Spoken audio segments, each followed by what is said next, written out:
I think that when you're a feminine person, specifically somebody who's assigned male at birth, when you're feminine in relationships, it can be hard to feel sexy and feel equal. Well, we are strapped in. We are raring to go. And how are you? I would say my biggest life dream has come true, so I'm enjoying that moment. What is the big life dream that's come true for you right now? Well, ever since I was a little kid, I've just always had this dream of being like a leading lady of television, and I think that comes from watching like Disney Channel and seeing Selena Gomez and Demi Lovato and Miley Cyrus, and so I've just always aspired to be that. And, you know, it took some time. We got a lot of rejection, a lot of people telling me it wasn't time yet. But who'd have thunk 2023 was the moment, and I'm here for it. And it is time. And I mean, this show, Glamorous, is just... I watched it and it was like just pure joy coming into my eyes, into my ears. Oh. It was so incredible, and it's kind of like an Ugly Betty meets Devil Wears Prada. Let's take it back to the beginning of your journey with the show. Where were you at in your life when this role came along? No one's asked me that way. I love that. I was at a really funny point in my life. I was actually like, I feel like so many actors say this, but I was truly on the verge of trying to pivot to something else because I had spent years auditioning and testing and going up for opportunities that would make my dream come true. And I was always faced with the pushback that it wasn't time yet, that I was pushed to the side as like a comedic relief character. I just wasn't being given opportunities, and I just felt sort of rejected from that. And so at the time, it was 2019. I was getting ready to enter my 20s. I was assisting on a Madison Beer photo shoot, and I got a call that there was a show that they were developing about a queer makeup artist that was sort of supposed to be a coming-of-age Devil Wears Prada type show. And that sounded like everything I ever wanted. And I remember I had like a La La Land moment where I was like, this one will kill me. I like cannot do this. Like, if I don't get this one, I was never going to get anything. And yeah, I did 2 weeks of casting for that. And then at my screen test, they told me in the room that I got the part. I fell to my knees. I cried because for the first time in my life, somebody looked at me and said, yeah, this makes sense. We believe in what you're doing. And so that was a big life-changing moment for me. Oh my Wild. God. And that being a whole 4-year period after going through so much rejection, so much soul searching, so much almost like questioning whether you could even do this. And then you end up on set opposite the Kim Cattrall. I mean, there's icons and there is icons. What did working with her teach you, and what did she teach you? Oh my. It was such a trippy experience because I had sort of manifested her in that role for the months leading up to the show because I knew they needed to cast somebody for Madolyn. And they were like, we need somebody who's campy but also good at doing the heartfelt moments, somebody that's so powerful and iconic in the gay world but also translates to everybody. And I was always saying, well, it's obviously Kim Cattrall. Like, that just has to be the case. The producers, we went to dinner and they told me that she was interested in joining me in the show. And again, cried. It was just like, this is insane. This is so much gay momentum. I'm going to pass out. And then meeting her was insane because, you know, you never know if somebody's going to be, when you know them as such a specific character, you just never know what to expect them to be in real life. And so I just found myself chasing moments where I could banter with her and chasing moments where I could make her laugh. And anytime I got to do that, I was so proud of myself. Literally, I would like go home kicking my feet, being like, oh my God, I just like did like a raunchy joke with Kim Cattrall. That's insane. And she's just perfect for the role. I mean, I think when people watch it, they'll see like she is equally parts campy, iconic, and powerful. And it's really fun to watch. And it helps because my character Marco is supposed to be terrified of her.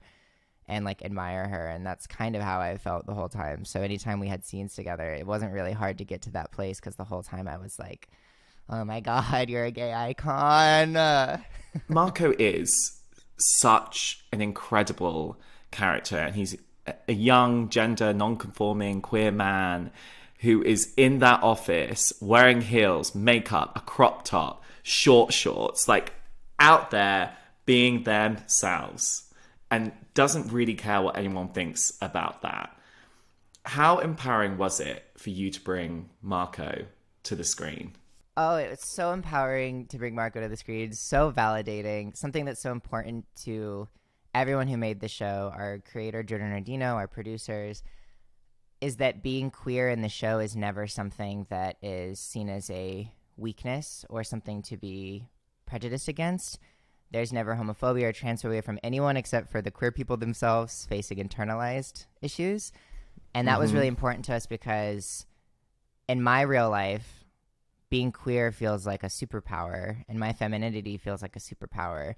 And so to play a character who not only is allowed to be feminine, but is celebrated for it and seen as valuable because of it, is seen as attractive. The fact that there's multiple love interests for Marco.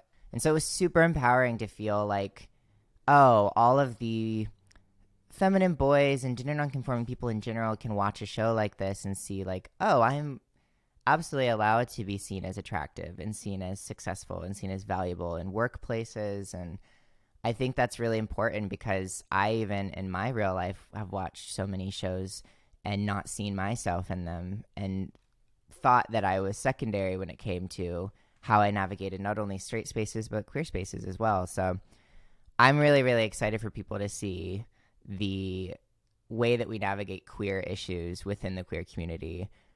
I think that when you're a feminine person, specifically somebody who's assigned male at birth, when you're feminine in relationships, I feel like it can be hard to feel sexy and feel equal. Yeah. I mean, this is a slight spoiler alert, but this is something I really want to pick up with you off the back of what you just said about that. But one of the things I really, really loved about the show is it's actually so rare to see on our screens, or even within our community really, like a masc guy who is Parker in the show, falling for a feminine, in inverted commas, queer character like Marco. Like, because we live in a society in the gay community where it's very sort of like mask for mask. And that is on screen, it's inside our community as well. Like, how great was that to play out on screen and bring that to the screen for everyone to see? It was amazing. I didn't realize how much I would enjoy seeing something like that, even though it's me. I know that's so crazy or weird to say, but it was just really great because there were so many parts to the attraction in the love triangle that were so important to me. The fact that you have, usually when you are a person of color or a queer person, you're on the side of things. And so to be both of those things and be in the middle of a love triangle that's very familiar to all of us was super empowering for me to be like, oh, this is going to make a lot of people feel like, oh, this is what I would look like in this scenario.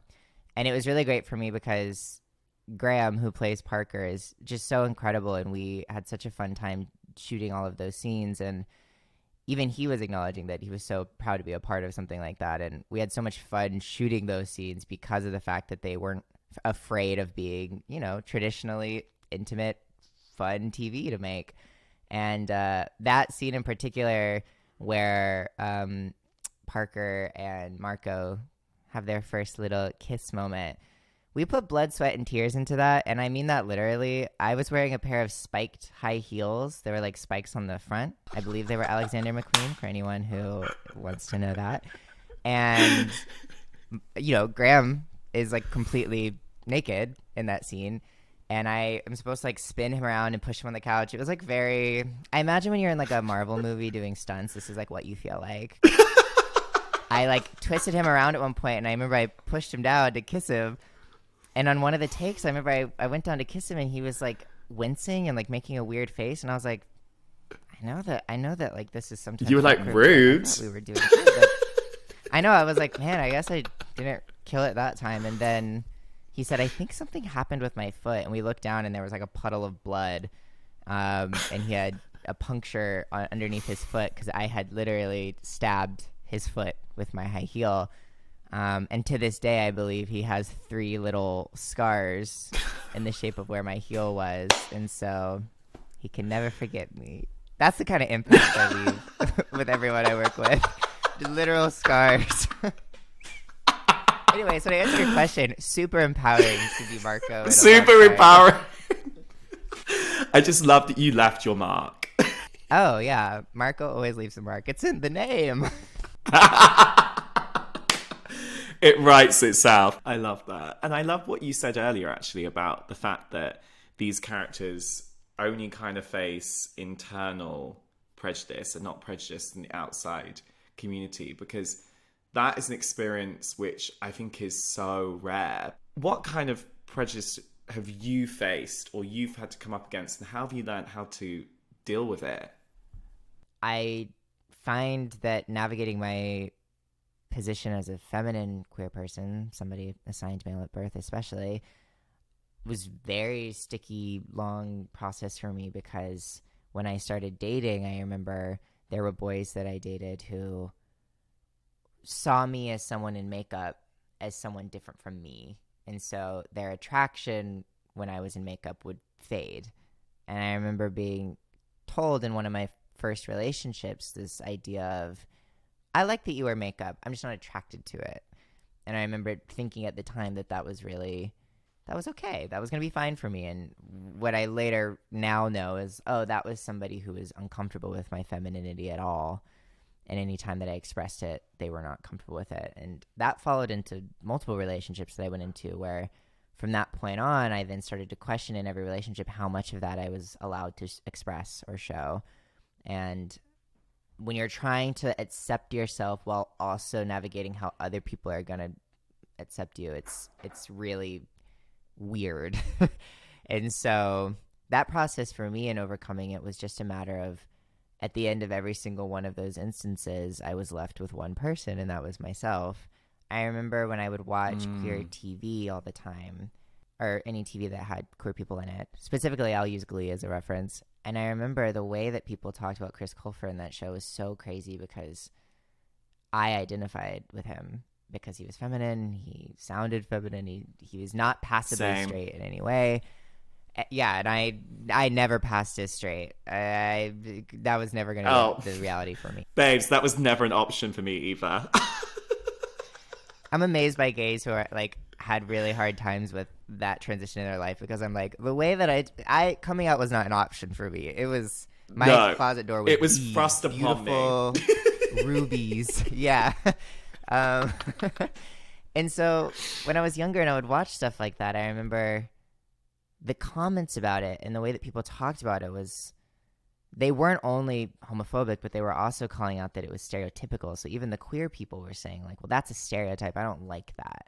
I don't like that I'm being represented as only a stereotype. And that is something that I find to be a very clear case of internalized homophobia, and broader, we could say misogyny, because it's attacking femininity. But I remember when I was seeing that, I would feel like, okay, my own community is verbally expressing that they are ashamed of people like this. They are ashamed of being associated with people like this. And I'm like that. So I was frustrated when I was coming to terms with myself, because I was like, I don't feel like I'm a stereotype. I feel like sometimes stereotypes include things that I do, but I am a feminine person, and I am a feminine queer person. And these are things that I do. And I think I deserve to be on TV seeing myself as much as any other queer person. And so with our show even, I mean, sometimes I see comments about people already saying that they're angry about the idea that Marco is just like a gay stereotype. And I'm like, well, there's a lot of people like Marco, and there's a lot of people like me. And I think that to be ashamed of being a part of that in some way or associated with that is just such a clear sign of internalized homophobia. And that's sort of what we address in the show with so many of the queer men in the show who are not feminine. That's an ongoing conversation that we have, where there's a negotiation of femininity amongst gay men, of like how much are we allowed to express, how much are we allowed to be attracted to and still feel good about ourselves. And so yeah, I feel a sense of pride about the fact that the show gets to talk about that, because for me, I watched so many amazing moments of representation be completely criticized by straight people and queer people. What has that journey looked like for you to not only discovering your identity, but to celebrating your own identity? It's been a long process for me to get to a point of celebration. I grew up in a smaller town in Texas that was pretty conservative. And so it took until I got out of Texas when I was 14 to start celebrating myself. Every year of my life that has gone by, I've felt more secure in who I am. Nowadays, I feel like I just feel adjusted. I feel like the way that I imagine my siblings feel, or any of my friends feel. I just happen to also be a specific type of person feeling those things. And I think that that's something that a lot of queer people sort of battle with when you've been othered so much in your identity. It's really hard to not see yourself as like, well, if I'm going to be othered, I might as well feel othered and identify as othered and treat myself that way. But I'm truly just trying to accept myself and live a comfortable life that happens to be very colorful. The one-liners in this show are next level iconic. I mean, when you walked into the office and you said, I'm a twink on prep, I can do anything. I was like, yes! Like, literally, I was like, yes. Oh my God. What was your favorite one-liner in Glamorous to deliver?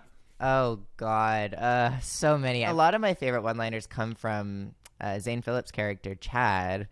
Particularly, there's two lines that he said. One is in the trailer. He says, he's going to Yas Queen our company into bankruptcy, which I always thought was so funny. There's a moment where, I'm not even in the scene, but I cackled every time I saw it, where Chad, played by Zane, it's like, let's ruin that twink. And I'm like, that is such an amazing soundbite that like just so happens to end with the word twink. Like, it would make sense in any television show. It just so happens that it ends with twink, so it's perfect for ours. It has a lot of meanings, that statement. It absolutely does. It absolutely does. And you know, I like to think that with every one-liner, it's up to interpretation. And so if you hear Zane Phillips say, let's ruin that twink, and it rings true for you in many different ways, it's great. Good for you. That's what the show is for. I mean, I'm just going to fan myself for a second. Just